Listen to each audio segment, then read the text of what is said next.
RDTDaily.com presents a Tarabuster with comedian Tara Devlin. All right, what's going on, everybody? It's looking very weird in here. I know the lighting could be better. And of course, I don't know, whatever. I have body dysmorphic disorder, so when I look at myself, I want to smack my parents. Like, what the hell were they thinking? All right, it's okay, right? It could be worse.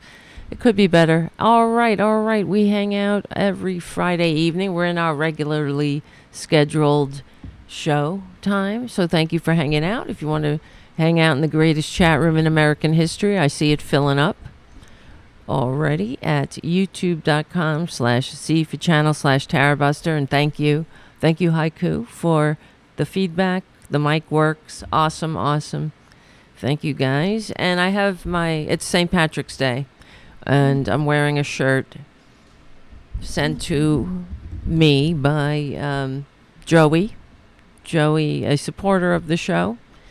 Joey and his alter ego, Jeffrey, the giraffe. See? Happy St. Patrick's Day, and featuring Tara Jr. in the center, Francis Jr., and Ray. Where are you going to find a shirt like that? I really appreciate that. Hello. Thank you, Joey, for everything, really. Joey's an incredible person that I met through Robin, and also doing the show. And this is why I do the show, because I meet amazing people, and gives me some hope for another day that maybe it doesn't suck as much as I think it does. Well, as much as it seems. It does suck, but we do have a lot of work to do. So let me think. What do I say? What are we saying? Yes, if you can become a patron, please do at patreon.com/Tara Devlin. That helps keep the show going and growing, and also support APS Radio News, Tarabuster sponsors. And the APS Radio News is an independent media outlet run by an incredible person who also features this show. Yes, it says St. Patrick's Day. No, every day is St. Patrick's Day, though, on Tarabuster, is it? I'm ignoring Tara Jr. is trying to jump up already, and I'm trying to ignore him, hoping he'll go away, because he's a pain in my ass. All right. I love him. I do love him, but he does get on my nerves when we're doing the show.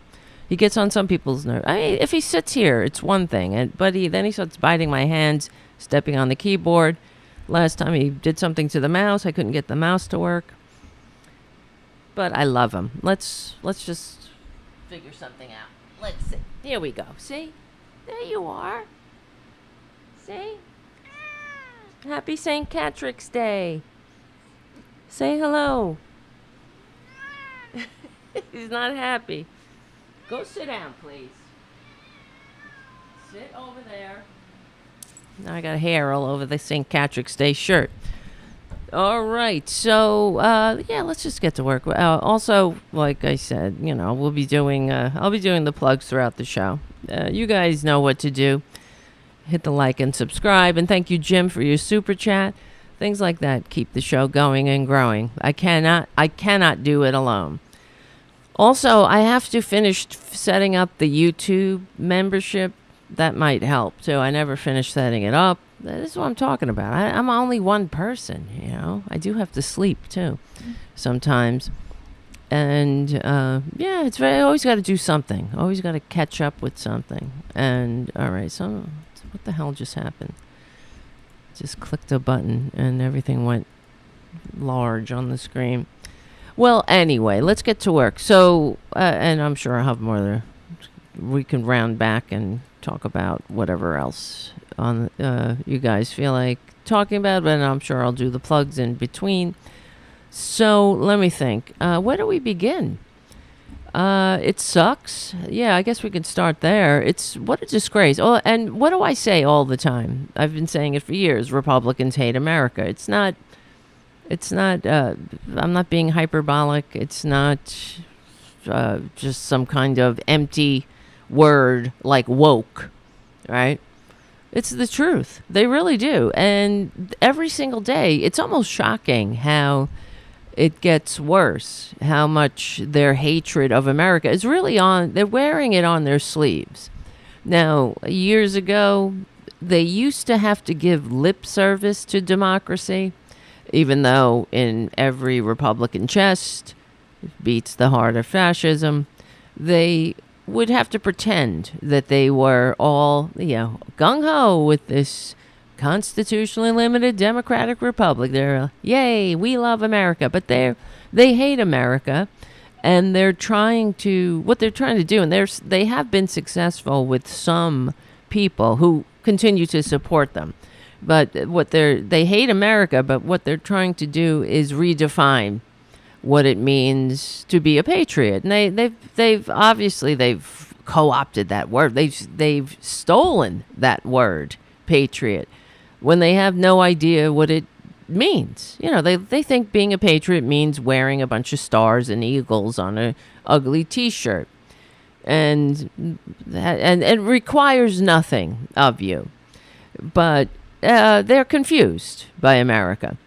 So, like, for example, they try to rewrite history, whereas normal people, patriots, liberals, Democrats, progressives, people capable of functioning in a free democratic society, we understand that we live in a diverse country, and we live with all different people, and not everyone has the same American experience. And as we progress and become a more perfect union, or at least try to, we have to rectify or reconcile, I should say, with our past, the racist history where we left people behind deliberately. And now we're trying to actualize the promises in our founding documents. And the closer we get to that, the more we see Republicans recoil from democracy. And they're outright on the side of autocracy now. And it never ceases to amaze me how much they continue to support the tax cheating, draft dodging, wannabe dictator con man with the fake university and the vitamin scam. They continue to support him while he, fillets Putin consistently. And they've all adopted, Fox News in particular, Tucker Carlson, and perjury trader Green, Lauren Band from the bowling alley Bolbert. All of they repeat Putin's talking points. It's shocking, but not surprising. That's why I don't know. Why am I shocked? This is what happens. It's happened before. It will continue to happen as long as you give conservatives power. They are a fundamentally undemocratic ideology. That's what they are inherently. That's why they are attracted to conservatism. Everybody in their place. They can only handle democracy up to a point. If democracy only included them, white men, straight acting white men at the top, they can handle it. Once we have a seat at the table, women have a seat at the table, gay people of all different pigments, right? That's terrifying for the infants. So this is why we're fighting fascism. And Trump, unfortunately, I don't know what the hell is going on. One of the saving graces of the past couple of years was that Trump was kicked off of these social media platforms. We all societies have to suffer fools, of course, but you don't have to do it. You don't have to eagerly invite them to poison your public discourse. But here we go again with YouTube now is the latest to reinstate Trump after inciting an insurrection. They too, just like Facebook, said the danger is over when it's only gotten worse. The danger is not over. They have not learned a lesson at all. In fact, they've become more emboldened, and we are in deeper trouble today than we were on January 6th, frankly, because now we not only do we have traitors running in all around the halls of power, but it's not just the ones who broke the glass to get in. It's morons who were elected despite being seditionists.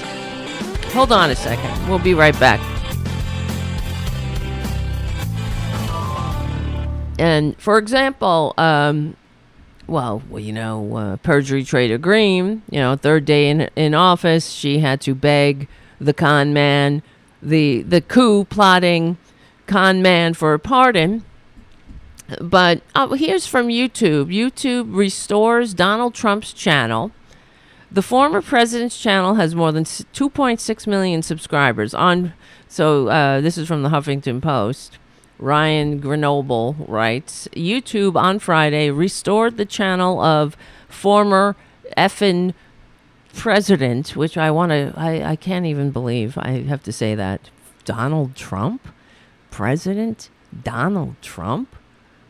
Come on, what? Are we, what? Is this real? Pinch me here. Is this real life? The tax cheating orange vomit, as Mike Malloy calls him. Well, he calls him orange vomit. And that's what he is. He's walking vomit. He's a disgusting pus of everything that is infected in the body politic, animated and walking around trying to feed its rapacious needs. That's all he is a giant gaping black hole of rapacious need of some form. Greed. He needs, grab you by the pussy. He needs money, attention, accolades. It's a never ending. He's nothing but a taker, a bottomless pit, a taker to the extreme, a succubus. And, we know that everything that comes out of Republicans' mouths is either a projection or a confession. So, when they call, normal people who might need some public assistance, everyone else is a taker, right? Everybody, not even that. They call working class people takers. If you're not some bankster who came up with some scam to separate people from their money somehow, then you're a taker, right? But anyway, I can't take these people. So here's YouTube says, starting today, the Donald J. Trump channel is no longer restricted and can upload new content. The video streaming company said, we carefully evaluated the continued risk of real-world violence while balancing the chance for voters to hear equally from major national candidates in the run-up to an election. What are we going to hear from that piece of dirt, by the way? Right? More Putin apologies? More calling somebody a fat pig? Is that it? We missed that. More lies. We need to hear from that piece of wasted human DNA, that disgusting pustule. They barred my channel, right? Remember, this channel's been periodically suspended for various bullshit reasons that they don't even explain. And, but they let that scumbag back. That I'm not out here inciting riots. I'm not out here lying to people and calling them to go storm the Capitol based on a effing lie. But, YouTube joins the din because you know why? They don't want to miss out on that money. All that Russian oligarch money that has got to get funneled and laundered somewhere from these pieces of dirt. So these social media companies, when the history of the last days of the American Republic is written, they will cite the monopolies of these social media companies who don't have, they make it up as they go, but they're not helping. They're the ones that spread the virus to begin with. They spread the falsehoods against Hillary Clinton, from everything. I mean, they're part of the reason why we have over 1 million dead in this country. There's no doubt, because they spread all kinds of misinformation. They're part of the reason, by the way, that we have so-called representatives named, for example, Perjury Trader Green. She was, and I've done stories on her on the show. We did a show about her history, what a dirtbag she is, that she, up until a few years ago, knew nothing. She didn't post about politics. She had no interest in politics. All she did was take money from her family and go to the gym. That's what she did for a living. And then she fell down a Q hole, courtesy of Facebook and YouTube. And she picked up all kinds of bullshit, diseased thoughts that entered her empty head, telling her that 9/11 didn't happen, and Sandy Hook was a false flag, and California wildfires were the courtesy of Jewish space lasers, And then she became this Trump sycophant, courtesy of platforms like YouTube and Facebook. And here we are. Now we got to endure that dirtbag on top of the other, the main dirtbag, who is Donald Trump. Donald J. Trump. Oh my God, they drive me. Oh, it's so insane. They're so irritating. They always have to say Donald J. Trump because that's their master. That's their Lord and Savior. Donald J. Trump. It gives him some kind, I don't know, what's that about? Is that some kind of respect for the fucking con man who never did a decent thing in his entire useless, wasted life? Right? Is that's probably what that's about. Donald J. Trump. We got to say J. The J is for Jesus. The J. What's the J for? Right? For them? Oh, it's a way of kissing his ass. And that's it. Winston on the chat. He says, you bet, Tara. It's all about the cash. That's what it's about. They don't want to miss out. Here in this effed up, dying republic, in the last days of the American Republic, they part of the reason we are a dying country, the republic, is because of money and politics. And we have legal bribes built right into the system, unfettered, thanks to the corruption of the Supreme Court and the Republicans in power. And so we have a never-ending campaign season that is repugnant because, one of the things I'm sure we will begin to hear, like, for example, when Barack Obama ran for office at the time, it was the most money spent in a single campaign during that. I think it was the Obama versus was it McCain? Anyway, it was at the time. I think more. I think the records have been set after that, but it was the first time I think that campaign funds reached $1 billion or surpassed $1 billion. And I'm like, I remember at the time thinking how disgusting it is. Hold on a second. I'll finish that thought in a minute. Come back. But, thinking about how disgusting it is that campaigns spend, the political system will spend over $1 billion. Well, there'll be more than $1 billion flooding the system, flooding corporate media and wherever else they advertise, and on Facebook. There'll be micro-targeting. It's over $2 billion now, Ed, on the chat points out. Yeah. And that is disgusting. And we'll hear it.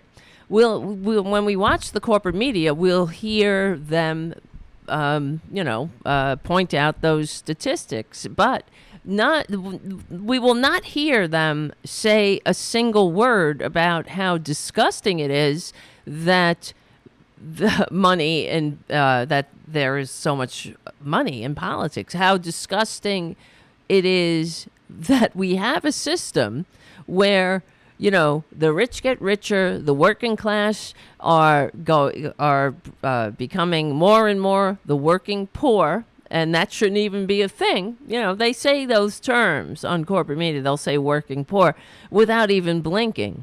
When that should be the conversation. Why is there a category called the working poor?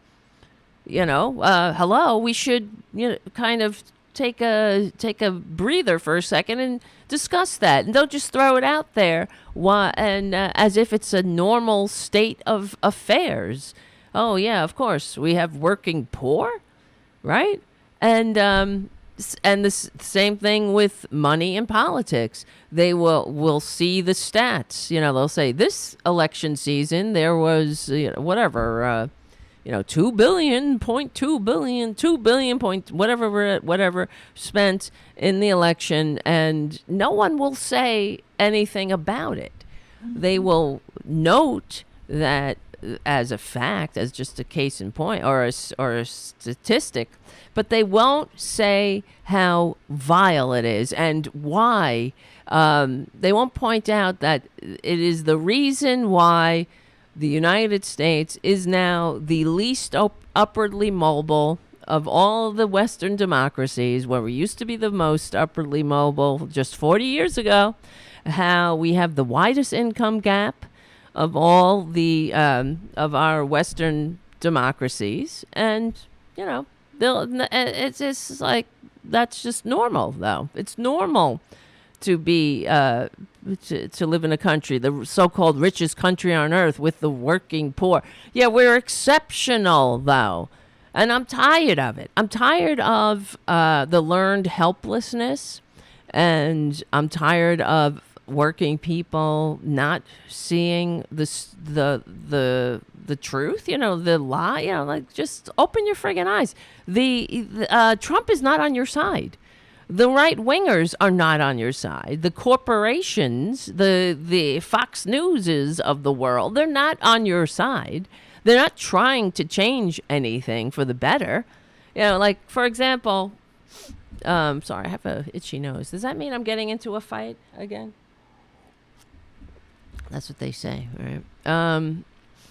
So on corporate media, in France, there's a lot of protests going on in France because they raised the retirement age, because Macron arbitrarily, systematically, with the stroke of a pen, without any input, raised the retirement age from 62 to 65. to 64.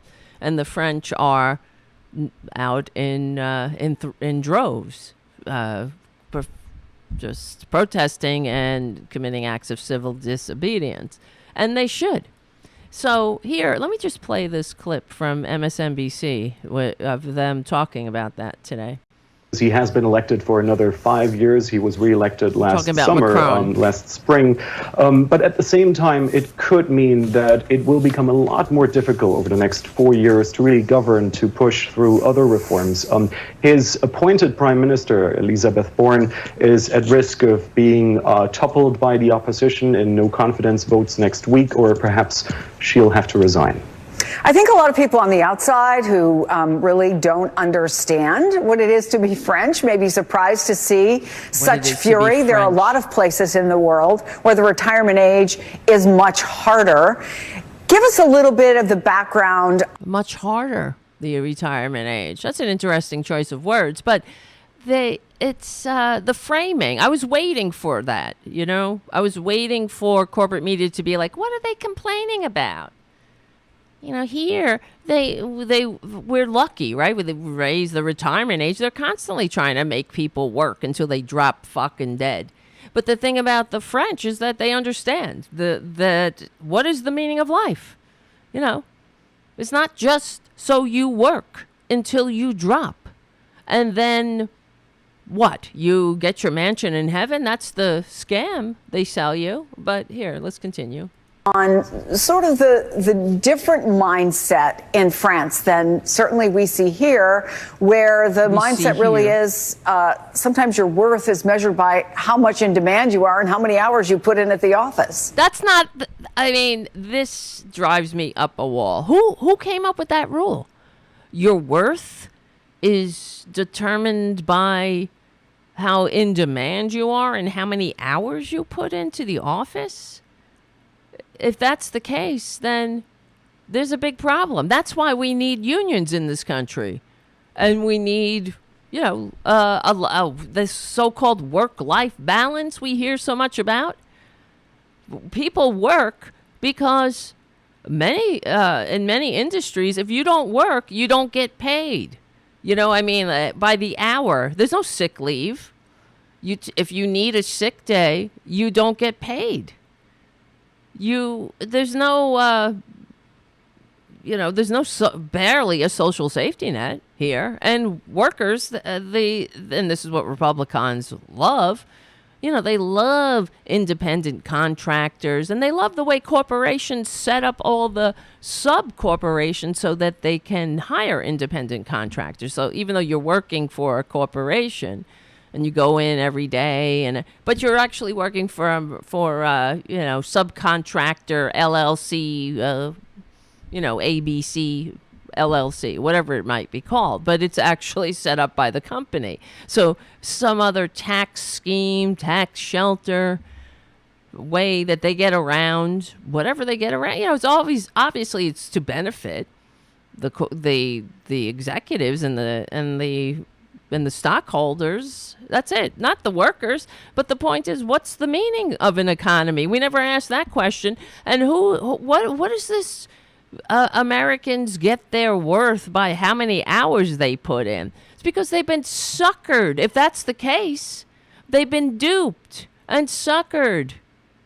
And they've been divided so aptly by the elites, by the 1%, so that they keep fighting each other. When you get one segment of the working class trying to fight for some dignity and living wages, you'll get another segment of the working class criticizing them, or for being inconveniencing them somehow. You know, this is how they have turned this country from the most to the least upwardly mobile. Why shouldn't we have retirement at 62 years old? Why not? What the hell? That opens up the economy too. So when older people retire, younger people can get into but they don't like that. They want a nice, that's why they want they want a tight labor market where in fact you're competing with, if they had their way, you'd be competing with children for jobs who are earning training wages. And we know that. That's what every so often they try to push the elimination of child labor laws. We talk about it on the show too. So, I mean, it's tiring to hear corporate media, and they do it all the time. Say as if the American mindset is that we work. No, that's because we have nothing else. What else are you supposed to do? Most families are living paycheck to paycheck. That's another problem here in the United States of serfs and lords. The majority of Americans cannot save $400 for an emergency. So you're saying, oh, well, this is because we have that self-worth? The fact is, it's because we don't have any self-worth that it's like this. So it's not us. It's obviously the right-wingers. They have been very successful. That's why they have Fox News. That's why Rupert Murdoch Roger Ailes proposed, what did he call it? GOP TV to Nixon. That's what they knew they needed to take over the media, to keep people divided and stupid and railing against the very things that are trying to throw them a goddamn lifeline. Jesus H. Christ.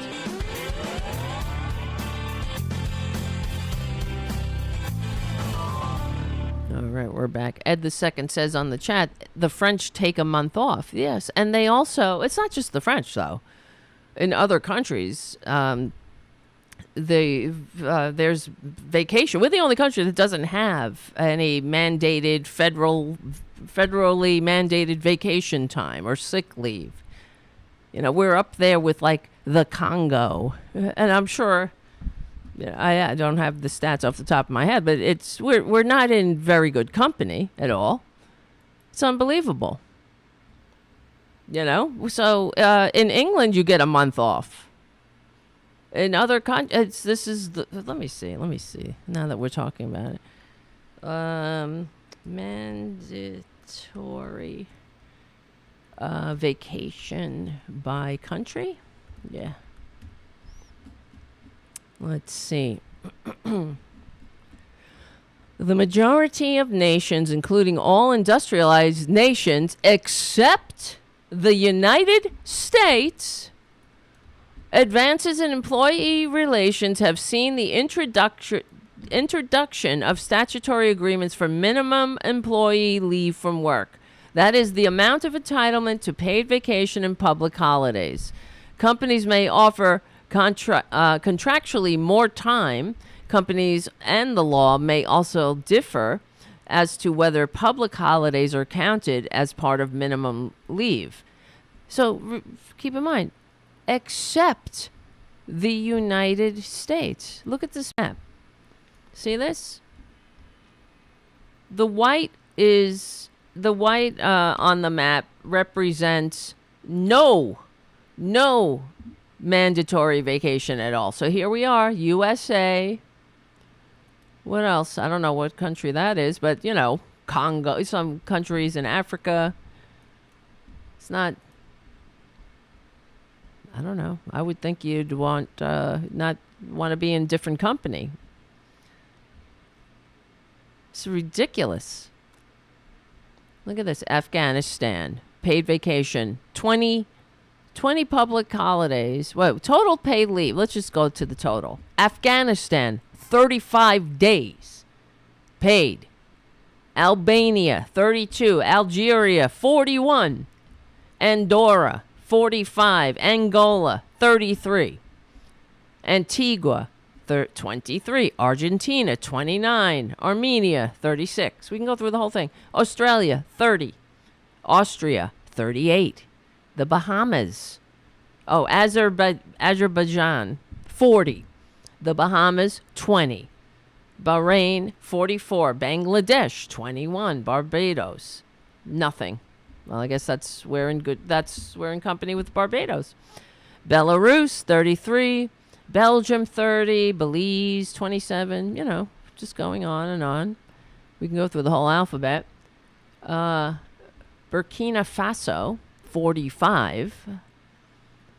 Burundi, 30. Cambodia has 45 days paid leave, federal. Canada, 16 to 32. African Republic, Central African Republic, that's another one, 0. Chad, 27. Chile, 30. China, what does it say? 16, 21, or 26. Colombia, 33. So here are some others that have none. How do you pronounce that? Comoros, the Democratic Republic of Congo, and the Republic of Congo, 0. Costa Rica, 19. Croatia, 33. Cuba, 33. Cyprus, 34. Czech Republic, 33. Denmark, 36. Dominica, 23. Ecuador, 23. Egypt, 34. El Salvador, 26. Then we have Equatorial Guinea, 0. Estonia, 39. European Union, guaranteed 20. And then I guess different countries have increased depending on the country. Finland, 36. France, 36 to 48 days off. Germany, 30. I mean, it's in most civilized countries, it's near a month, at least a month. Jesus Christ. Guyana at least has 12 days. Hungary, Orban's Hungary, 33. Iceland, 38. India, 35. I mean, it's a fucking disgrace. It really is. Jamaica has 0. That's probably because they're a protectorate of the United States. Kyrgyzstan, 0. Laos, 0. Luxembourg has a lot. 37, 43, 45, 47. Madagascar, 35. Malta, 41. Look at this. It's such a... it really gives me a knot in my stomach. It does. Because, you know why? It doesn't have to be this way. We should know better. We should be better. We should understand that we stick together, we win. That's the only way we win. What's the point? What's the meaning of life? I'm sick of it. I'm sick of asking these assholes, what is the meaning of life? To them, it is, I don't know. It seems in actuality, it seems that the meaning of life is for you to work until you drop so some rich bankster can suck profit from you. Unfettered by pesky government. You know, by the pesky government telling the bankster to treat you like a human being. So that's what the Republicans want. So what really is the meaning of life? Right? Is it, I mean, that's why Republicans want to sell you this fantasy of a mansion after you're dead, while they glom up all the earthly rewards. Don't worry about those earthly rewards, because, you'll get your mansion when you're dead. It's sickening. And the grift keeps going. Like, I posted a YouTube short about one of the topics we were discussing recently about the student loan forgiveness. And because I paid off my student loans, but what gets me is I hear other people saying, no fair, like as if we can't do anything if, the fairness. It's not fair. I paid off my student loans, so you should pay off. Things change. We have different needs. It doesn't mean that we don't progress.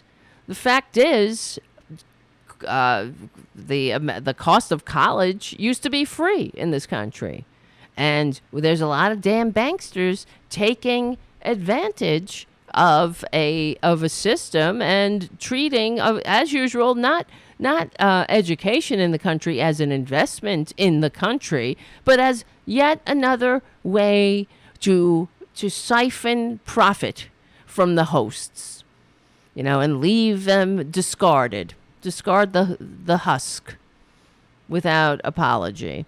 And somebody posted on one of the videos or whatever, they were like, well, the reason is because I didn't tell them to take out a loan or whatever. Like, oh, shut the fuck up. What is, I didn't tell them. So let's just bail out the 1% over and over and over and over. Let's not see a problem, and it is a problem. There's the student debt bomb hanging over our heads as a society, and maybe it's time that we rectify it, Give people a fucking break. And imagine, it benefits us all because the economic stimulus it would create, and the fact is, we only cheat ourselves because what is the point of an education? What is the point of a civilized country? Don't you want to educate your fellows? Don't you want people to, don't you want to live in a country that is educated?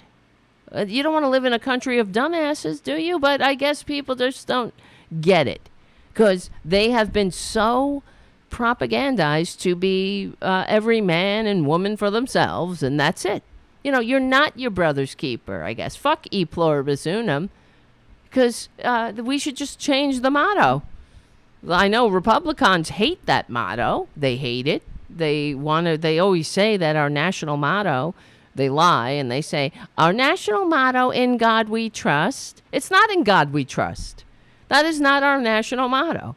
Our national motto is e pluribus unum, out of many, one.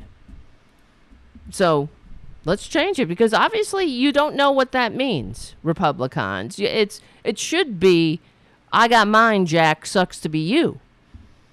Right? I got mine. Whoopsie doopsie. Fuck off. I guess that should be our national motto. Oh, well, sucks to be you. I didn't tell you to take a loan. That should be your motto, right? I didn't take a student loan. Fuck you.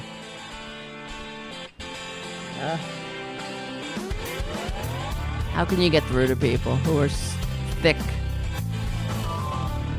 All right, we're back. And it's not like, it's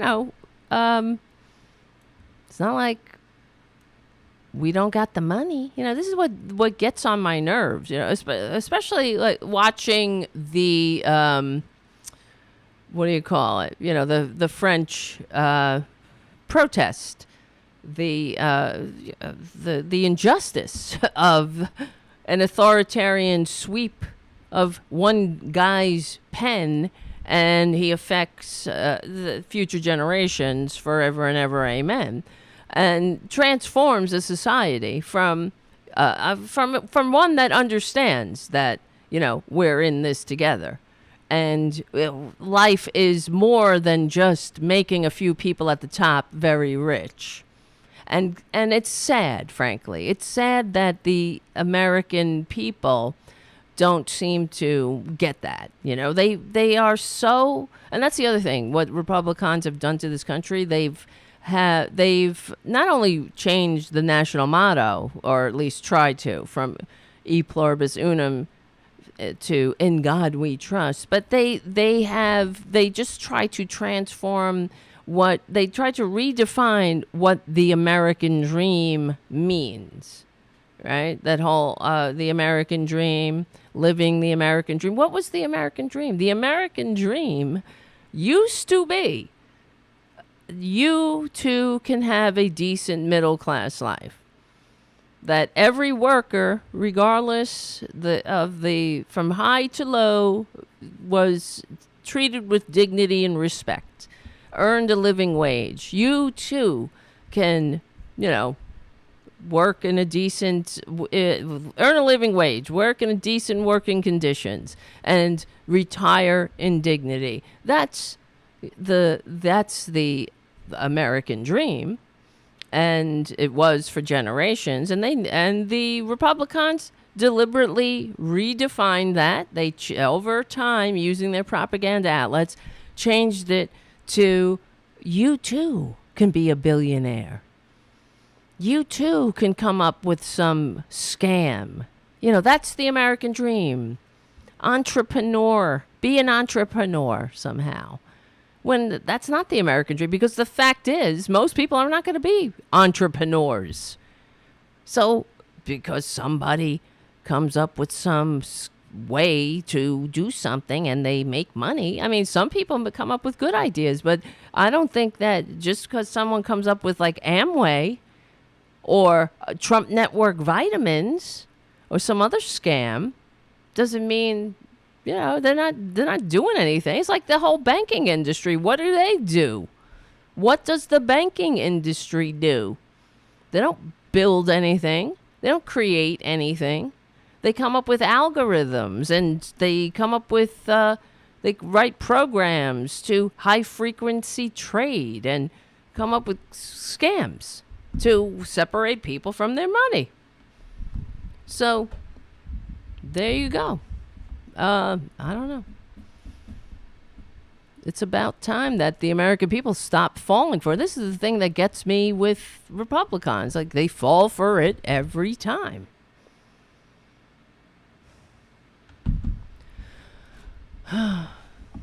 Okay. Am I wrong? Anybody on the chat? All right. What was I saying? I'm getting distracted. People are fucking texting me. So anyway, like I always say, Republicans hate America. When in doubt, just go right back to it. Because I'm like, what was I talking about? Oh, yeah, Republicans hate America. And they do. Well, here's Trump. Here's the tax cheating, draft dodging, wannabe dictator con man with the fake university and the vitamin scam. He's constantly well, YouTube says he's no threat, but he's constantly out there lying and telling Americans that the greatest threat isn't autocracy or, for example, Putin, who was just charged with by the International Criminal Court with war crimes and crimes against humanity. It's not that. It's other Americans are. Our foreign policy establishment keeps trying to pull the world into conflict with a nuclear-armed Russia based on the lie that Russia represents our greatest threat. But the greatest threat to Western civilization today is not Russia. It's probably, more than anything else, ourselves and some of the horrible USA-hating people that represent us. Horrible USA-hating people that represent us. Listen to that. Our foreign policy establishment keeps trying to pull the world into conflict with a nuclear-armed Russia based on the lie that Russia represents our greatest threat. But the greatest threat to Western civilization today is not Russia. Unreal. It's probably, not Russia, more than anything else, ourselves and some of the horrible USA-hating people that represent us. Who hates America more than a con man who received fewer votes and just isn't man enough to walk the fuck away? Who hates America more than someone who sucks autocrat ass on the international stage?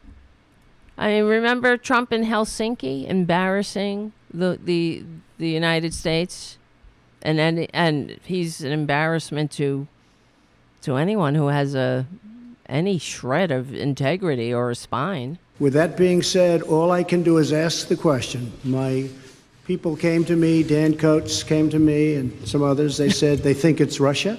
I have President Putin. He just said it's not Russia. I will say this. I don't see any reason why it would be, but I really do want to see the server.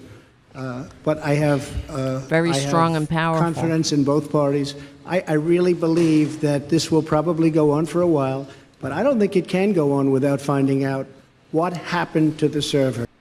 Why don't you look up your ass, you disgusting fascist? Oh, here's some more Trump kissing Putin's ass. Hates us? He hates Obama. Doesn't hate us. I think he'd like me. I'd get along great with him, I think. Such an embarrassment. Want to know the truth. I respect Putin. He's a strong leader, I can tell you that. Oh, unlike he's what we have.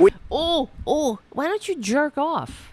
You know, that's what when I hear him praising Putin, that's what he does. He goes back behind a screen or wherever the hell. Maybe he just does it right in the open because he can't help it. He's sick pulls out his smaller than average, well, that's what Stormy said, whatever that is, and he needs to relieve himself because Putin is just so strong and powerful. And then what's even worse, though, are the idiots in the audience who are cheering. They're cheering for this. They're cheering for Trump sucking Putin's ass. Do you realize this? Do you realize how many traitors there are in this country? You have a pathetic leader. If he says great things about me, I'm going to say great things about him. I have great confidence in my intelligence people, but I will tell you that President Putin was extremely strong and powerful in his denial today. I went in yesterday and there was a television screen, and I said, this is genius. Putin declares a big portion of Ukraine. Putin declares it as independent. Oh, that's wonderful. Oh, that's wonderful. Oh, I get chills thinking of Putin giving it to me. Take it, Putin. Give it to me, Putin. Oh my God! What a disgusting, filth-mongering, weak ass bitch, needy bitch. Nobody likes a needy bitch, right? I mean, that's so unattractive. Stop it. Oh, thank you, YouTube, for reinstating that. So we don't have enough. Like, we don't see that asshole enough. That's the thing, right? He doesn't go away. He is like some kind of filthy, disgusting herpes virus that never goes away. It just festers and gets more disgusting. He's a filthy, filthy fascist. And they're all disgusting. And they hate democracy and they hate America. There's no getting around it. So I got to ask again, how much longer? How much longer are we going to take it? Because we are to the point where it's not a rational choice. Trump and Republicanism, DeSantis-ism, all of that, like they're saying, oh, DeSantis, he's more palatable for the filth. He's a disgusting fascist. And we'll talk about him, too. Him and, he is forget proto-fascism, he's a fascist, neo-fascism. And this is how much Republicans hate America. They rewrite history. Here comes the music. Hold on a second. This is Tarabuster. Be right back.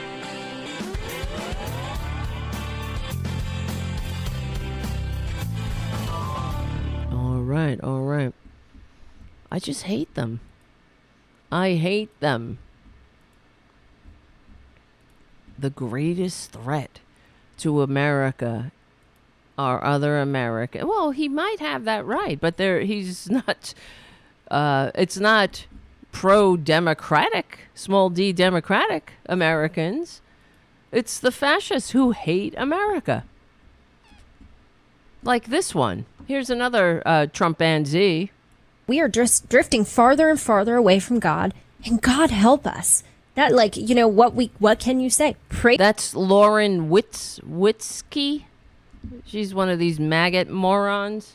For these people, because we are absolutely going astray as a nation.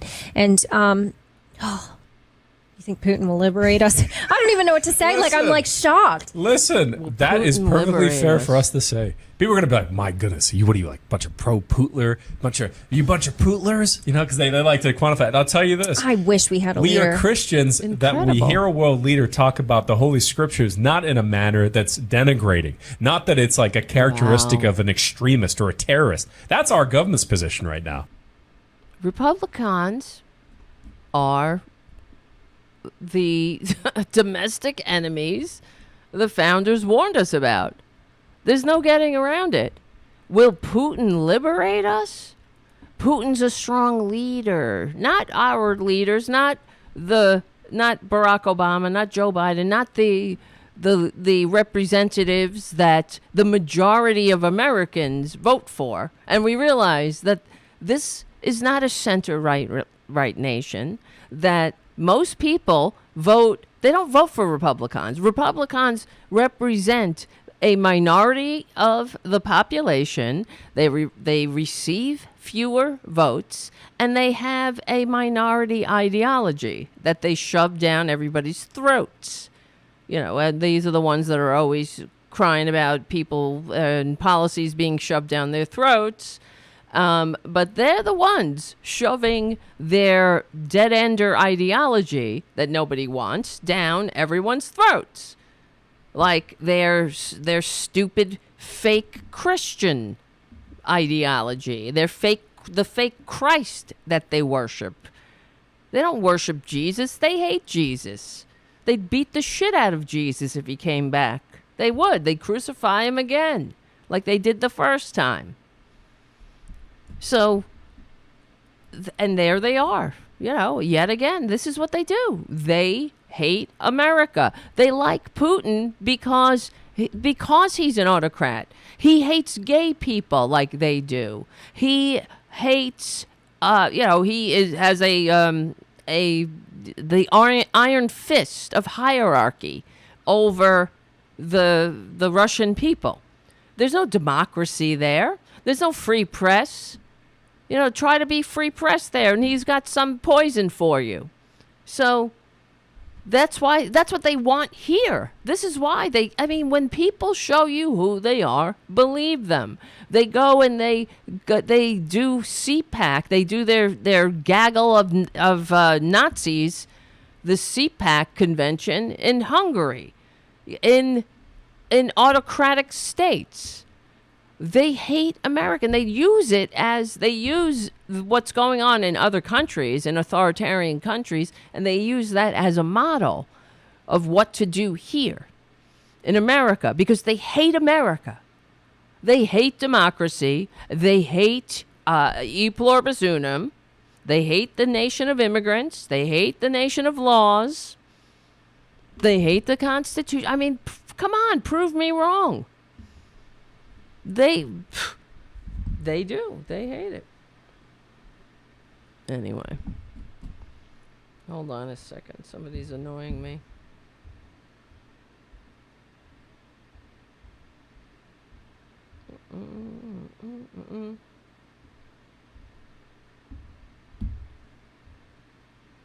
Hold on. Sorry, guys. All right. Wait. I'm just getting... All right. It was a technical difficulties. All right. What was I saying? Where am I? What time is it anyway? We got to look at the time. I got to watch the time on Fridays. Oh, Jesus, Mary and Joseph in the chat room. Thank you, Stephen Lee, for your super chat. 2 super chats. What the hell? And thank you for your beautiful emojis. Thank you, guys. Yes. Suzanne on the chat. CPAC is a convention for brain constipated GQP members. Yes, it is. It's a frightening. Let me see. CPAC. I'm sure I have some good clips from that hellhole. Like, for example, a couple of days ago, a 4-year-old girl shot and killed her 3-year-old brother. So, and I thought, how long will it be until she's invited to keynote at the next CPAC? But because, that's all they are. They're death cult. Disgusting. All they want, because it's all about turning the American people against each other, and that's another reason why they want everyone armed, and they want everyone to be able to, kill people, kill their elected representatives. So.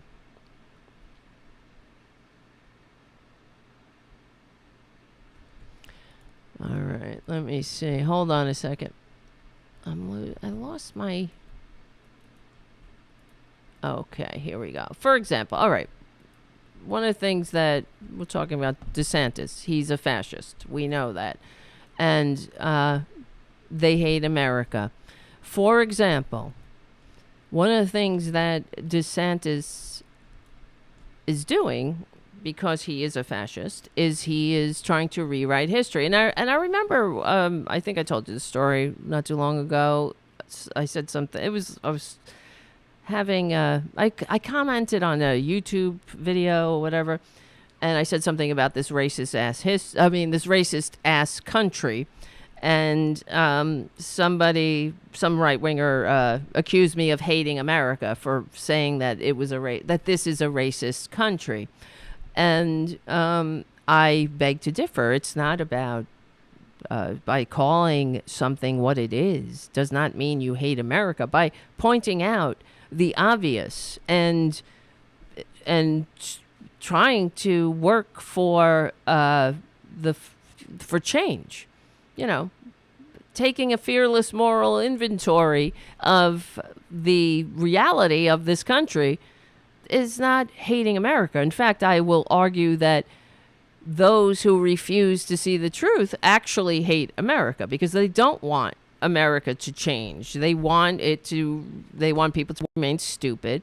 They want the ignorant to remain ignorant, and they'll continue. Wait, hold on. Fuck, it happened again. They will stand in the way of progress as long as they're allowed to get away with it. So Florida, here's what's going on, and maybe you heard about it. It was kind of on the news today, thankfully. The people are talking about it, but that doesn't mean that what's going to be done, So here's from the New York Times. Florida scoured math textbooks for prohibited topics. Hold on a second. We'll be right back. So in Ron DeSantis's fascist Florida, a state that he has vowed he wants to take the Florida model national. And God help us if he's allowed to do it. Okay? Because in Ron DeSantis' Florida, so it says here's from the New York Times. Behind the scenes, one publisher went to great lengths to avoid mentions of race, even in the story of Rosa Parks.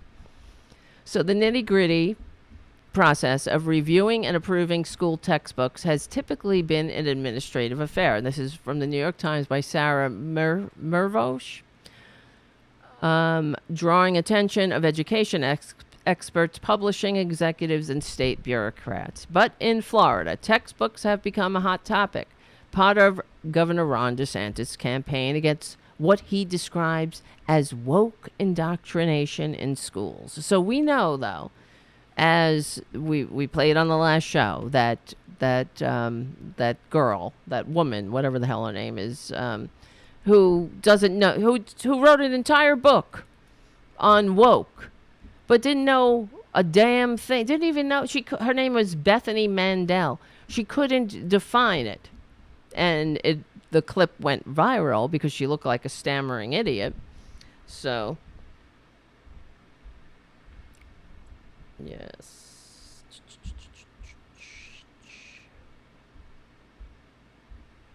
And all right, textbooks have become a hot topic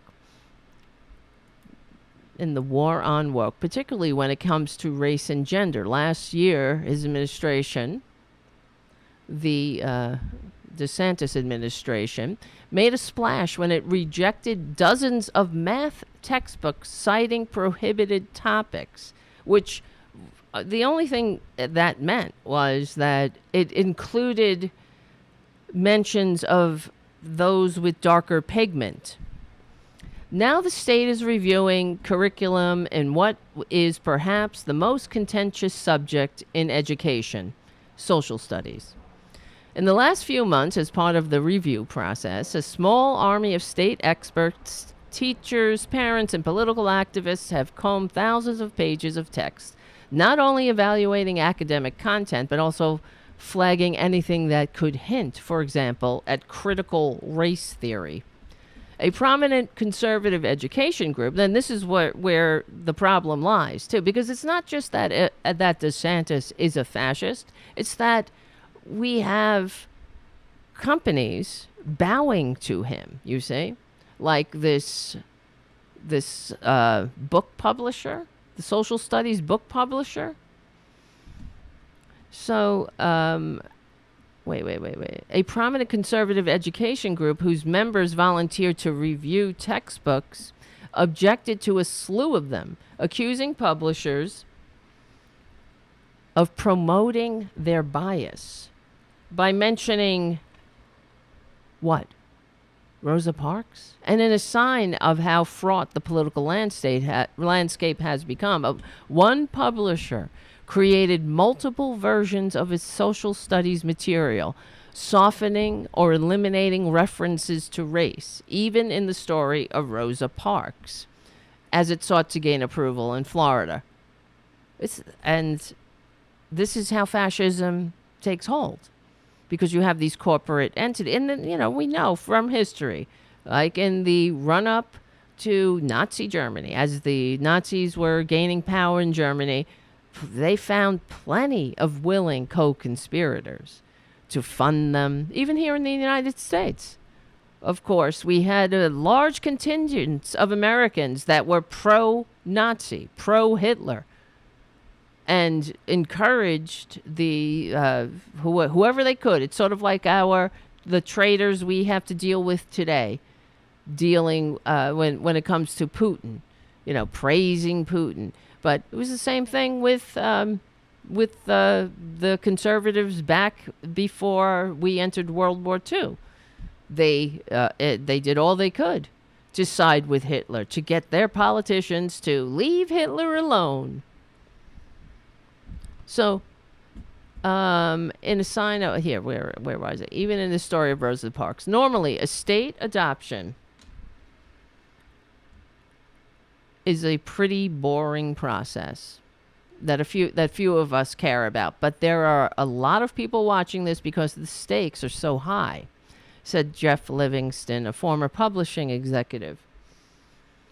It is unclear which social studies textbooks will be approved in Florida or how the chosen materials might address issues of race and history. The state is expected to announce its textbook decisions in the coming weeks.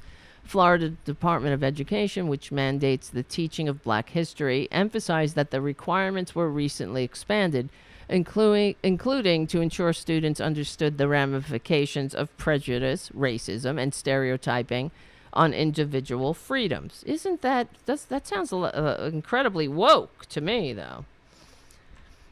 Don't you think?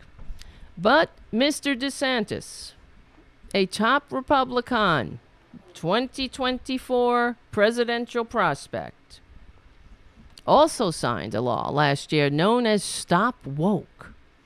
All right, so the state's guidelines for evaluating textbooks targets critical race theory, and we know this. I just want to get to, where's the Rosa Parks stuff? Because this is what it really got me. So, Rosa Parks. In an attempt to cater to Florida, at least one publisher made significant changes to its material, walking back or omitting references to race, even in its telling of the Rosa Parks story. The publisher, in the title of the name of the publisher is Studies Weekly. So these are people that need to be, they need to hear from normal people. How displeased, I suppose, we are, to put it mildly. So the publisher Studies Weekly mostly serves younger students with a focus on science and social studies. So it is used in 45,000 schools across the country. According to the website, its social studies materials are used in Florida elementary schools every day. And the New York Times compared 3 versions of the company's Rosa Parks story, meant for first graders, a current lesson used now in Florida in the initial version created for the state textbook review, and a second version updated. Some of the material was provided by the Florida Freedom to Read, but who cares? Okay, in the current lesson on Rosa Parks, segregation is clearly explained. The law, and then this is a quote, the law said African Americans had to give up their seats on the bus if a white person wanted to sit down. But in the initial version created for the textbook review, race is mentioned indirectly. She was told to move to a different seat because of the color of her skin, the lesson said. All right. In the updated version, she was not, race was not mentioned at all. In the updated version, it said she was told to move to a different seat. And that's it. It says one day, it says Rosa Parks. I'll show you the picture. Look, it's incredible. Here we go. Rosa Parks showed courage. One day, she rode the bus. She was told to move to a different seat because of the color of her skin, and she did not. She did what she believed was right. All right, that's one. Here's the updated version. Rosa Parks showed courage. One day she rode the bus. She was told to move to a different seat. She did not. She did what she believed was right. So, you see how dangerous this is, too? So, to not mention race, you just put in something else. In the midst of a pandemic, Rosa Parks showed courage. She was told to wear a mask on a public bus, and she did not. She did what she believed was right. So they're taking this story completely out of context, of course, making it seem like she just said, fuck you. I'm not moving. No biggie. No, I just don't want to move. I'm doing what I think is right. So if you think you're doing what you think is right, includes, well, I don't know, storming the Capitol, who knows, open carrying in Walmart, whatever the hell you want to do. You do what you think is right. How about you go into a public bathroom and harass who you think are trans people, let's say. Stand there, the pee-pee police. I'm doing what I think is right. Somebody asks you to leave. You do not. Just do whatever the fuck you want, because that's the new story of Rosa Parks. She showed courage. Somebody told her, move your seat. She didn't, and she did what she believed was right. Because, that's what you do when when you do what's right, when you think is right. You do whatever the fuck you want. No reason. The only reason you do it is somebody asks you to do something, you don't want to do it. No, I'm doing what I think is right. So it's another a Republican attempt to the search for the superior moral justification for selfishness. That's what they did. They turned the story of Rosa Parks into yet another search for the superior moral justification for selfishness. Just like they do. Isn't that incredible? Hold on. I'm getting another. It's hard on what do you call it? On these nights when I have to watch the clock so closely. Oh boy.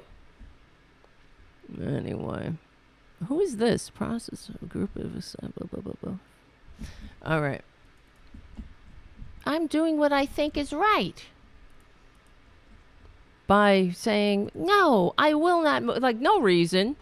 So that's what they teach kids. So if your teacher says, I don't know, do something, maybe stop talking in class. No, I'm going to be like Rosa Parks and say no. because I'm doing what I think is right. Sickening. That's who they are. They're absolutely sickening. But what do you expect? It's incredible. They hate America. They hate the history of this country. They are snowflakes. They lack the fundamental maturity to function in a free democratic society. And look, here's their standard bearer. Going back to Trump. I know, I hate to do this to you, but these 4 horrible, radical left Democrat investigations of your all-time favorite president, me, is just a continuation of the most disgusting witch hunt in the history of our country. Whether it's the Mar-a-Lago raid or the Unselect Committee hoax, the perfect Georgia phone call, it was absolutely perfect. Oh my God, or the it's unbearable. Stormy Horse Face Daniels extortion plot. What a piece of shit. They're all sick. The DOJ. The Stormy Horse Face. That's what YouTube just let back on, right? We don't have enough of that. Stormy Horse Face Daniels. Do you believe where the fuck we live? I'm sorry to be cursing up a storm. Hold on, I'm losing my voice.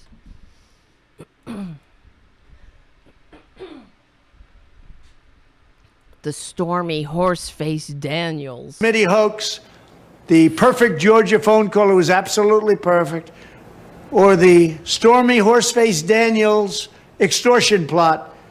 They're all sick. The DOJ, the FBI, the local prosecutors should all stop. Arrest him. Lock him up. SS 1964 in the chat. All-time worst president. Exactly. Your favorite president, me. What a piece of shit. You know? Stormy Horse Face Daniels? Shame on anyone who votes for him. If anybody votes for that orange monstrosity, that filth stuffed into an orange film, it's disgusting. They have to be worse than he is. The Stormy Horse Face Daniels. It's fascinating though. I'm just trying to process this right now with you guys on the chat, because I'm like, people actually vote for that? They see that rambling litany of grievances, lies, and sophomoric little taunts covering the ass of a fucking unabashed criminal, and they fall for it? They actually do. Is that true? They see a grown-ass old dirtbag who never did a goddamn thing in his life that was worthy of life, never contributed a fucking thing to this planet, and they say they fall for that? They really do? When an old codger who looks like an orange stain and has nothing but complaints, and not only, he's got complaints and praise for everything that sucks. He praises everything that is evil. He loves everything that is horrible. And then he sits there and goes, Stormy Horse Face Daniels? And people actually think that that's something to vote for? They really do. I want you to, guys, tell me, is this real? People actually vote for that. And I'm telling you, I know Haiku and Jim, who are the moderators in the chat, if we ever get any Trumpanzees in this chat room, which we know they come and go, the first Trump 2024 gets fucking banned permanently. You vote for that? What is wrong with you? Anybody vote for something so sickening, that must mean you're sick and sickening, I suppose. And, well, that's what I guess sickening is the proper adjective, because they make everything sick.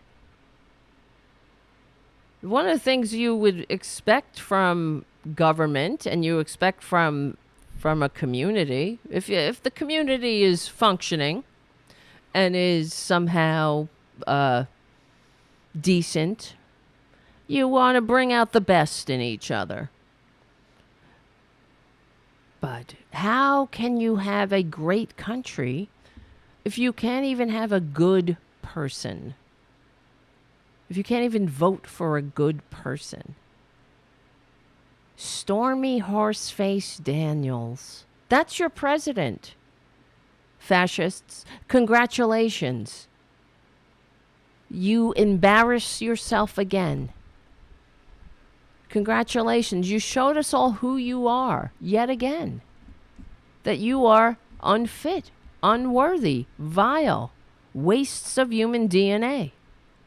That you're unfit to lead a drunken conga line, much less a modern nation. That you should shut your filthy fascist mouths, go back in your basement, and shut your holes. I know, I'm sorry, Haiku. Haiku's removed that from the screen. Exactly. I don't get it. I just don't get how people vote for it. They look at it. They listen to it. The perfect phone call. They listen to that infantile litany of excuses. And they actually fall for it. Is that true? How is that possible? I can't. It's unfathomable how stupid some people are. And I'm tired of corporate media checking in with the stupids. Okay? Get ready, right? How many times we're going to have to hear that when they're like, oh, we caught up with, or some stupid focus group with a bunch of Trumpanzees. These were fucking assholes who voted for Trump in 2020, and what do they say now? Let's go live to CPAC, or let's go back to the stupid focus group. And what do they say now? You're going to vote for Trump? You're going to vote for the dude, the dumb bastard, the lying, coup-plotting, less vote-getting con man with the fake university and the stupid nicknames? The childish nicknames? That's all we need. What the world needs now, right, is a bunch of fucking stupid nicknames? Shame on Republicans. That is, yeah, really, that's the theme of every show. Anybody who votes for that, for Republican, shame on you. That's the end of the Progressive Voices part of the show. But come on over to youtube.com/c4channel/Tarabuster. We will win. See the rest of the show, patreon.com/Tara Become a patron. Check out APS Radio News, Tarabuster sponsor. We stick together, we win. We're on the right side of history, decency, dignity, democracy, humanity. There's no shame in that. My name is Tara Devlin. Damn, I fucked it up. I'll see you soon.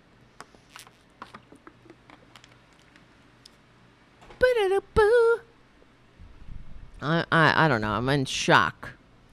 I'm in state of shock. Stormy Horse Face Daniels. The perfect phone call, and it was perfect. Shut your fucking mouth. I wish somebody would. Come on. Arrest him already. What the hell? What the effing hell? Why are we waiting? It's been 2 years. Merrick the mild, the meek. How much longer? Jack, how much longer? Do we got to wait? I know that they're saying that their indictment is imminent. Hurry the fuck up. They're bracing, everybody's bracing themselves for good because the assholes are going to have a tantrum. Good, let them. Put more of the assholes in jail. More of the traitors in jail. In my opinion, we can't have enough traitors in jail. That would be the sign of the country going in the right direction. More traitors in jail. It's a good thing when traitors are put in jail. Remember that. The first time a president's been indicted. Well, it's the first time the president's been a fucking coup-plotting piece of shit. Right? Jesus. Mary and Joseph. Yes, thank you, Kathy, on the chat. Kathy says, Tara, loving your kitty tea. Happy St. Patty's Day, kitty. And that's, the kitty tea was brought to us courtesy of the great supporter of the show, Joey Bay, and his alter ego, Jeffrey, the giraffe. That was very kind of Joey. He didn't have to do that. That's the way Joey is, though. He's compassionate. He cares. That's why, he shows up. He goes and puts his ass on the line. For example, when the Georgia hung in the balance, he went down to Georgia. He knocked on doors in Georgia. Got out the vote. He's for real. He's the real deal. And that's what we got to do. Because we will win. We will win. We are on the right side of history. I don't just say that. They know that. Except there's so many broken things in this country. But, that's why you keep fighting. We're up against it. Greed is really the bottom line. We got to always fight the greed. Fight the woke. The woke. I will fight the woke. And you know what that means, though, when they say fight the woke? And we know. It means they will fight black people. They're racist. It's just another racist dog whistle. And on the last show, we brought the receipts, as we always do, that in that Wall Street Journal article about the SVB bank, whatever, collapse or whatever, and thanks to Republican deregulation. And in the Wall Street Journal article, they were saying the guy had the audacity to write that the bank had one black, one lesbian, and two veterans, as that's the excuse. Well, I'm not saying that's what crashed the bank, but there you go. There was a black. They had a black. They had one black, and then they had one lesbian. Forget about it. That's it. That's all you need, and you're out. Banks crashing, things burning, cities in dust. The famous LP by Susie and the Banshees, Cities in Dust. The smoldering ruins. That's all you need is one black and one lesbian. And two veterans. They just threw the two veterans in there to not seem as racist. You realize that.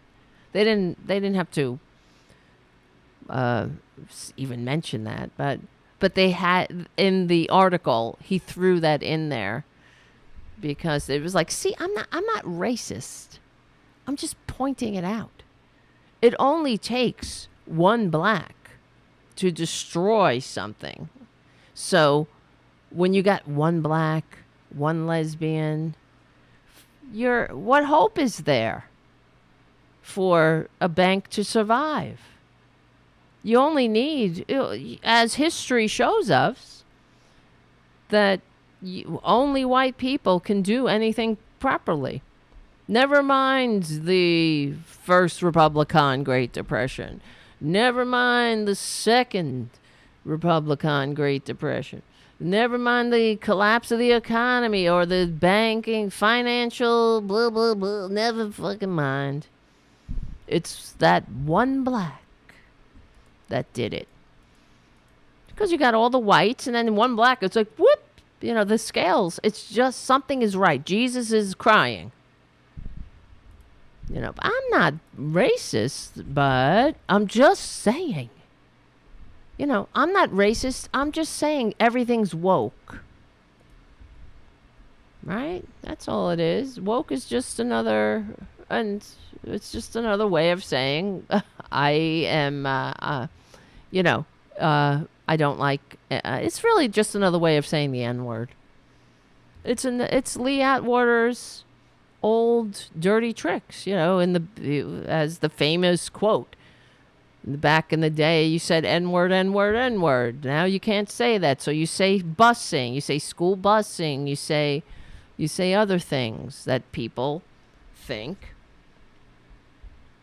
Oh, hold on.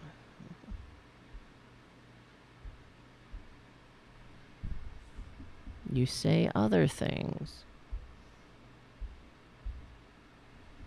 All right. Anyway, so I just wanted another thing. Here we go. I'm looking at the time here. We're running out of time.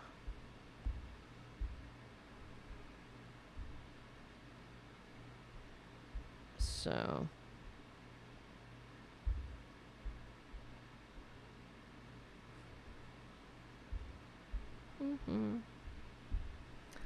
running out of time. So I wanted to point this out. We were talking about how, woke. It's not just when they say woke, they're talking about, of course, they're talking about black people, but they're also talking about trans people, gay people, especially trans people. And trans people are being particularly targeted. And, of course, it's an effing disgrace.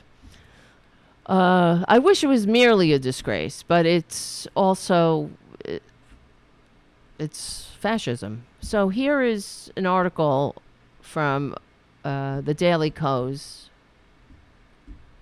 Holocaust survivor says trans rights are the same as human rights. And that's it. It's not a matter of,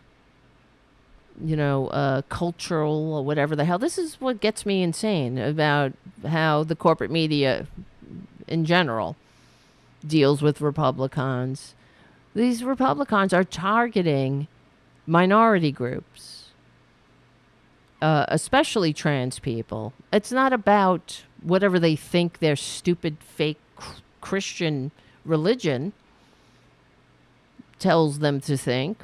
This is a human right. This is something that any true patriotic American should not abide. So here we go. The article, who is Gordon Lev? Well, on his website, he describes himself as a rascal, a Holocaust survivor, and an optimist in that order. Gordon Lev was only 6 years old when he and his family were imprisoned by the Nazis. He would lose 26 members of his family to the Holocaust, including his father, who died while being moved from Auschwitz to Buchenwald. His mother was forced into slave labor at the age of 10 in 1945. Well, at the age of 10, not his mother, At the age of 10 in 1945, the Red Army liberated the concentration camp that Lev was incarcerated in. And Lev and his mother made it to the United States and then Canada. In 1959, he moved to Israel. Nowadays, need only check TikTok to find Gordon Lev, who runs a profile with his partner Julie Gray, focused on combating anti-Semitism and educating youth about atrocities by the atrocities committed by Nazis during the Holocaust. Hold on.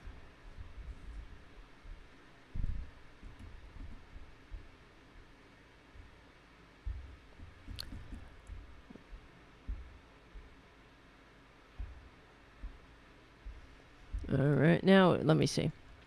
A recent survey revealing an alarming trend among young people in the United States shows an extreme lack of knowledge regarding the Holocaust.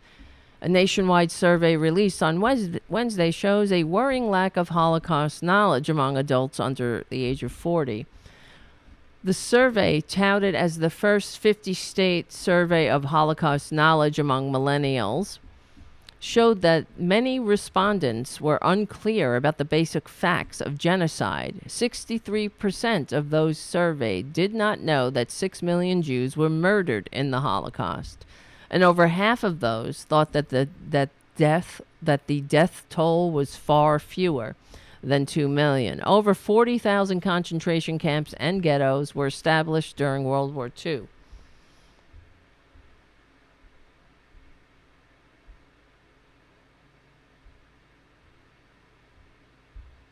So, most recently, Gordon Lev went viral for a TikTok video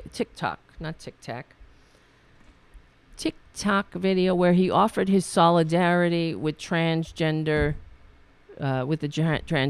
community in the wake of a Republican genocide campaign against transgender and non-binary existence. And that's what it is. Even though now they're trying to say that everybody is taking them out of context. But Michael Knowles from CPAC, we played the clips, was saying how transgenderism must be eradicated, which got all the Republican fascists to their feet. These pricks. So, in response to a TikTok video comparing Republican attacks against transgender rights to the Holocaust, Lev spoke firmly into the camera. Do you know what I think about this as a Holocaust survivor? Trans rights are the same as human rights, and I stand with the trans community. Lev is not the only Holocaust expert who thinks these Holocaust comparisons are valid. Due to the current anti-LGBTQ plus climate in the United States, the Museum of Jewish Heritage, a Holocaust museum in New York, recently hosted a panel to discuss the history of transgender experiences in Weimar Nazi Germany leading up to the Holocaust. Transgender people are now increasingly targets of discriminatory legislation and hate, they write. Before 1933, Germany was a center of LGBTQ community and culture, and this is we've talked about this on the show, with several renowned organizations serving and supporting trans and gender non-conforming people. Hitler's Nazi government, however, brutally targeted the trans community, of course, just like our fascist freaks do now. The ACLU is currently tracking over 400 bills being proposed across the United States. Can you believe that? All of the sudden, and I can't remember, a couple of shows ago we talked about that too, how the all of the sudden, there are used to be over the past 5 years, it was like 18 anti-trans bills being proposed, and then it tacked up to over 400, and they are being passed as well, which goes to show you that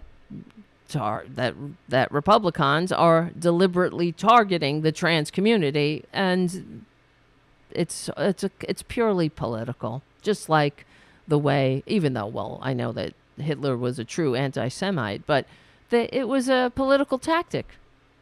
They had nothing else.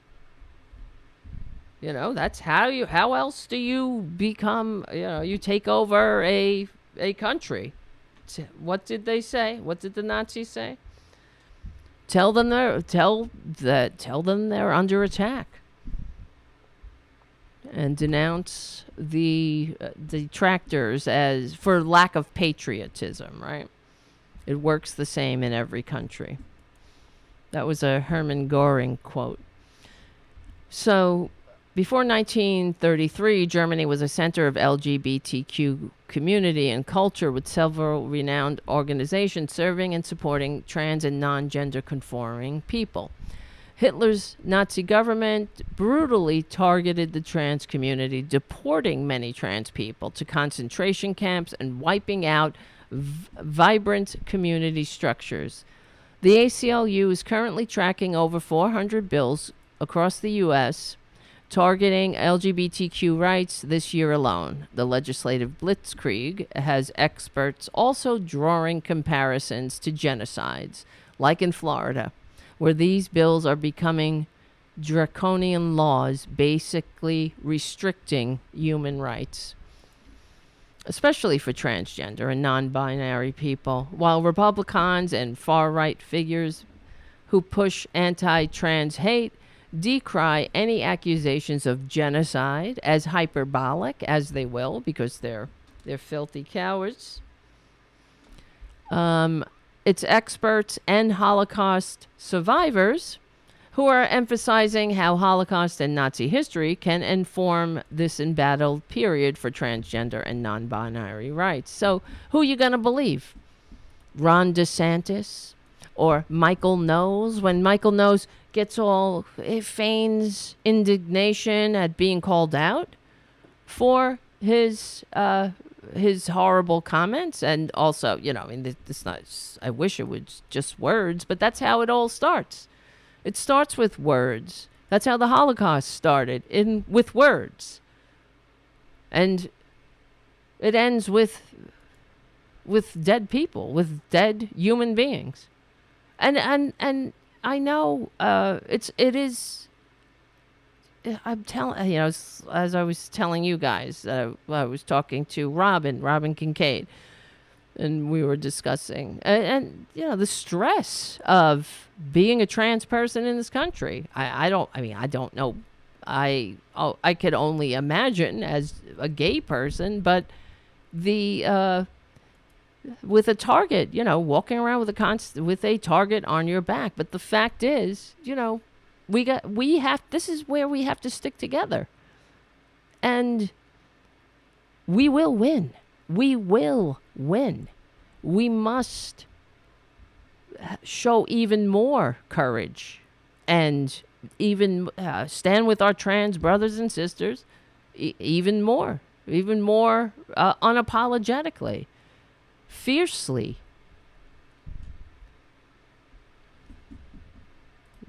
Exactly.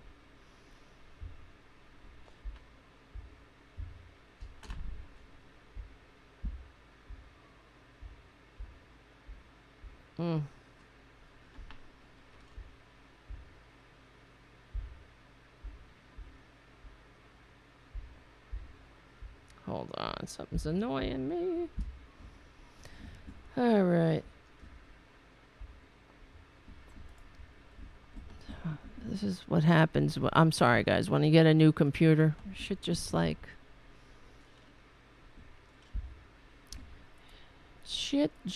goes whack. Sometimes. I'm still working out the bugs. Where are you guys? All right. Thank you, Covert White Rabbit. I'm so old. I remember when woke meant you didn't get enough coffee that day. Exactly. Make America great. Wait. Excuse me. Make America get some common sense and coffee again. Exactly. Thank you, Covert White Rabbit, for your super chat. And nice to see you, Al, on the chat. Good evening to you as well. And thank you, Elise, for your super chat. That's how we will keep going and growing. It's going to be, we're going to keep going. Don't worry. Do not worry. Because what else am I going to do? I got to keep fighting. I don't know. What am I going to do? Scream at the wall? Scream at my cats? Yeah. It's just disgusting, though. Sometimes I cannot believe where we live. From the New York Times, GOP state lawmakers push a growing wave of anti-transgender bills. 4 states could ban transition care into young adulthood. Lawmakers and several others want to restrict drag shows in ways that could affect transgender performers broadly. It's a part of a long-term plan. And the reason I'm reading this is an article from January, but the reason is that they're targeting youth first, but the overarching agenda is to attack trans human beings regardless of age. So here's and they're doing it deliberately. So the flood of legislation is part of a long-term campaign by national groups that see transgender rights as an issue on which they can harness voter anger, as with the campaigns against remote learning and critical race theory that reshaped many school boards and lifted Republicans in the Virginia elections in 2021. Though the midterm elections provided little evidence of it. So that the hope is that people will reject them. Unfortunately, we have this gerrymandered Supreme Court, this gerrymandered voting districts across the country, and the illegitimate Supreme Court that we have to do something about legally and peacefully. This is a political winner, said Terry Schilling, the president of the Conservative American Principles Project, which is a dirtbag organization, arguing that more voters would have been swayed had many Republicans not shied away from the subject. The potential consequences for transgender people, for whom harassment and threats have become common and suicide rates are high, are profound.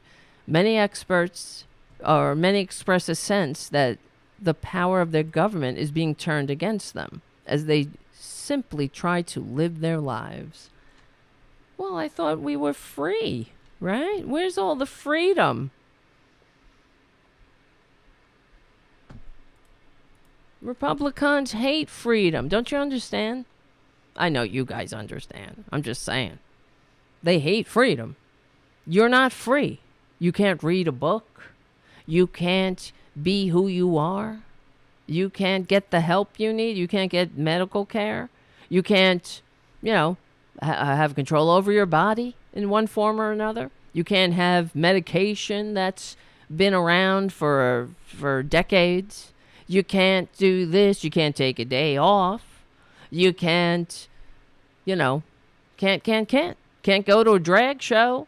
Can't read a book that has prohibited topics. Who the fuck do these people think they are? These filthy, disgusting, freedom-hating fascists. Who do they think they are? Why don't they secede already? Back to history's trash pile. Just secede.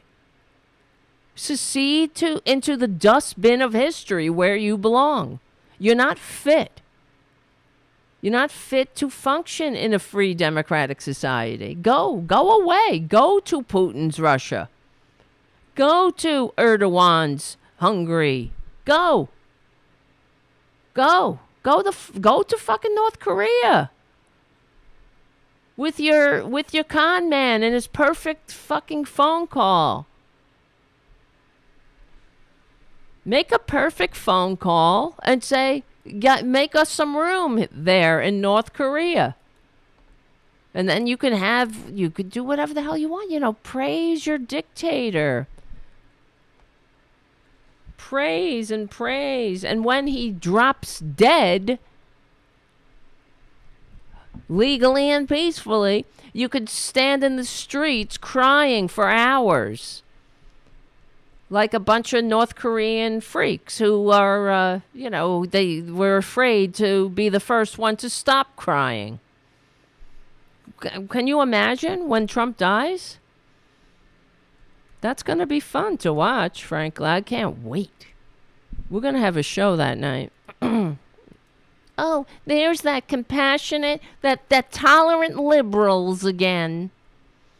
Right? There's those tolerant... I don't tolerate intolerance. It is the duty of all patriots not to tolerate intolerance. You understand? That's how fascism takes hold. You're like, oh, well, you know. No. Let me see. That's going to be great. Remember that?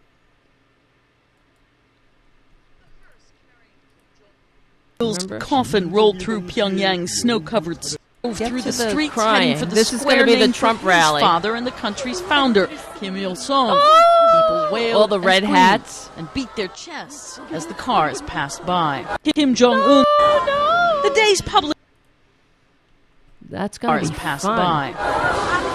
Lamentations were loud as the cars circled the square twice in their first pass around the city center. The day's public and his Come on. some onlookers on the I want to see all where they were like tripping over each other, screaming. There it is. When Trump dies. No. Make America Great flags.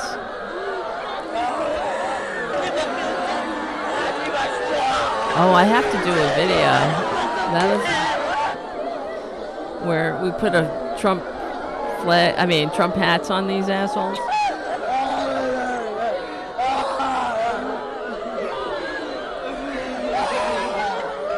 Right?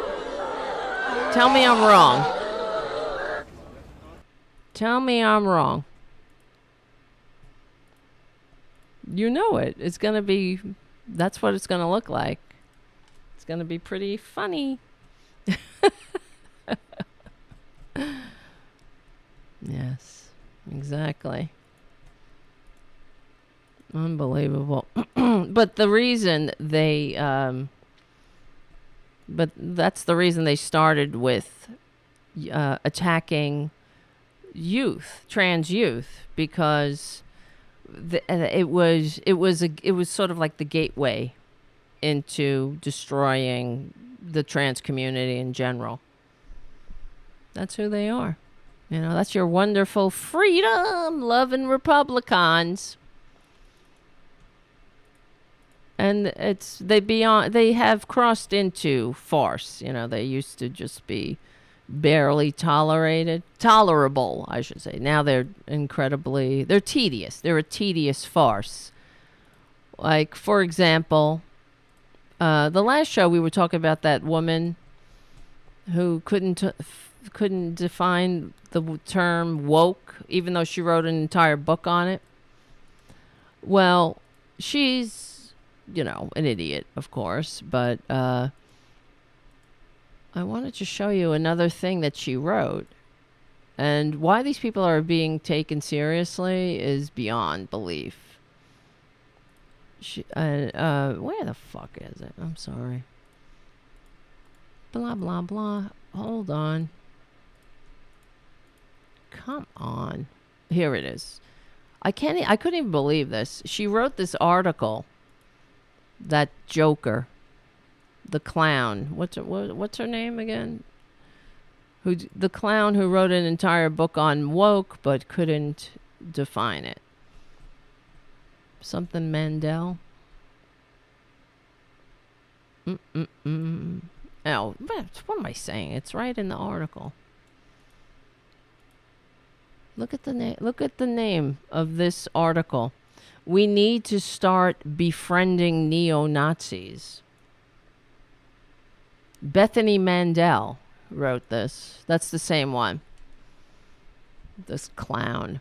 What I am about to suggest in this column is something I'm not sure I have the moral fortitude to actually carry out in my own adult life.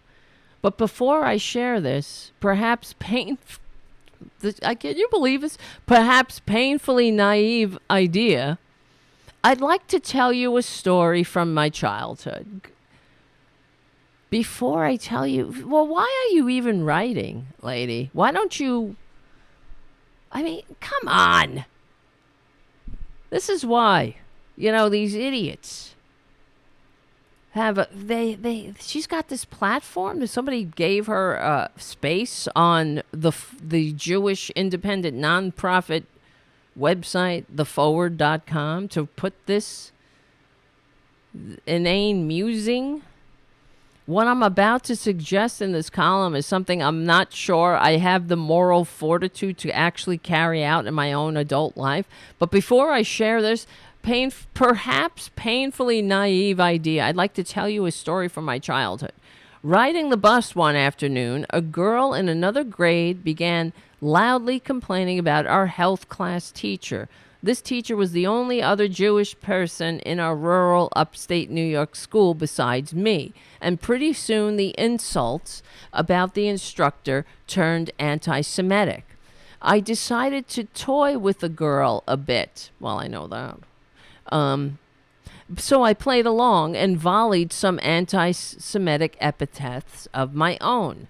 The drama culminated in a dramatic reveal. As my stop approached, I dramatically informed her that my name is Horowitz. I am Jewish. My maiden name. Over the years, as children are particularly good at doing, I forgave the girl and we became friends. Even now, we are friends. We are still friends, even though we never discussed what we said that day on the bus. I have never felt the need. She got to know me as a human being, not just a Jewish person. Whatever the hatred she had been taught by someone in her family melted away because she saw the Jewish people aren't the evil subhumans she was led to believe. Get the fuck out of here. We live in a very small world. If people are holding on to stupid beliefs about Jewish people or any other minority, that's their choice. Okay? You don't need to really know somebody. I don't know. What do you guys think? There's absolutely no excuse for being a stupid, being a prejudiced, bigoted, racist, anti-Semitic, homophobic, transphobic. There's no excuse. You don't need to know somebody to not be an asshole. And you should know, maybe obviously some people aren't raised right. That's the truth. But it doesn't, everybody should know, just as a matter of course, that, no group in particular is evil. And no group in particular is benevolent. That the human beings are diverse, and there's good people and bad people, and there's in all that diversity. No one group has a corner market on, whatever it might be. So if you believe that one group is evil and whatever it might be, that's your fault. I don't know. I was reminded of this story reading the incredible tales of three individuals who have one thing in common. They have single-handedly convinced individuals committed to a life of hatred to turn away from that hate. Whatever.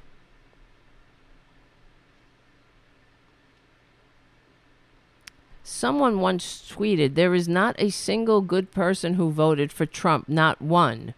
To which the Federalist writer Tom Nichols responded, "This is a recipe for a second Trump term." Who cares? They're right. I mean, there is not a single good person who voted for Trump.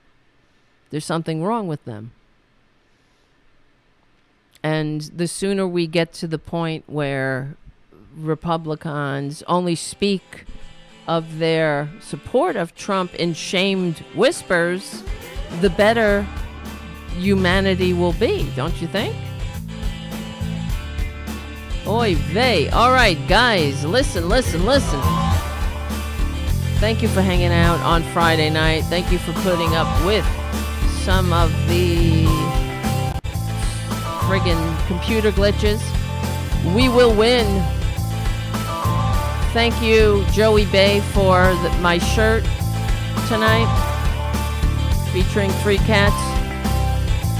We're on the right side of history. We're on the right side of decency, dignity, and democracy. Become a patron at patreon.com/Tara Devlin. Check out APS Radio News. We stick together, we win. My name is Tara Devlin. I'll see you soon. All right. How do I describe woke? Tara? Well, I know the way I describe it is you're just aware of racism. You're not the systemic systems of oppression in society, and that's it. That's what it is. That's the traditional definition of woke, but what Republicans use it as for whatever, for everything, it's just a dog whistle. Anything that they can't say the N-word anymore, so they say woke. And yeah, am I wrong? No. All right, my friends. I gotta go get unconscious. I'm tired. But we will have more shows, more patrons, more shows. You know how that goes. If you can, become a patron at patreon.com/Tara Devlin. And be good to each other. Thank you for hanging out on a Friday night, as usual.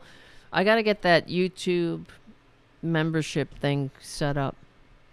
Maybe that'll help people who don't want to join Patreon. Maybe they'll join YouTube. I don't know. What do I know? And we will be doing a show. Well, Robin and I still say we're going to do a show together. So I don't know. Soon. What do you think? Sounds good to me. All right, my friends. Like and share. Give the show a good review on iTunes if you can. And remember, we will win. I'm sorry, I'm losing my voice. That's why usually sometimes I'll hang out a little longer after the show ends. But as you can hear, my voice is going. Look at Tara Jr. though. Junior. Tara. Hi. What are you doing? You stay then. All right, my friends. Be good to each other. My name is Tara Devlin. Thank you so much. Happy St. Patrick's Day. This is my nephew's birthday. If you are listening in Ireland, please, I don't know, contact me. Let me know if you got room on your couch for me so I can get the hell out of here. And, yeah. Hopefully we'll have a show on Wednesday. Oh, you know what? Actually, it may not be Wednesday because I have something to do on Wednesday. A friend of mine she got her green card. Can you believe that? She wants to be here. But she's a very good person. My friend Miho she's from Japan, and we need her here. I'm telling you. Because she's a great person. And so we're going to have a little celebration. Oh, wait. Hopefully she's not listening to the show because it's a surprise. All right. So we'll have a show another night. It will be either Tuesday or Thursday. I'm not sure. But it probably won't be Wednesday. But we will have a weekday show. So one of these nights. And here's Junior. Here he is. Right? What do you think? Say hello. Are you okay? All right, honey. Cranky. All right, Cranky. Don't step on anything. Give me my keyboard, please. Thank you. All right, Crankaroony. Crankaroony. All right, honey.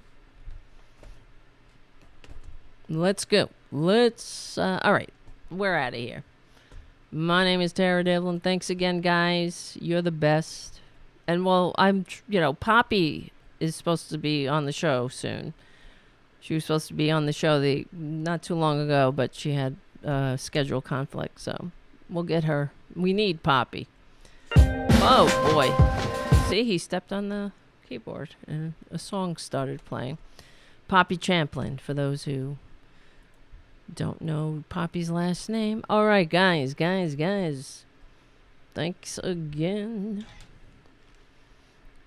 My name is... Oh, my USB camera's not working. The cat cam's not working. Oh, boy. All right. I will see you very soon. See, I can't even click the damn...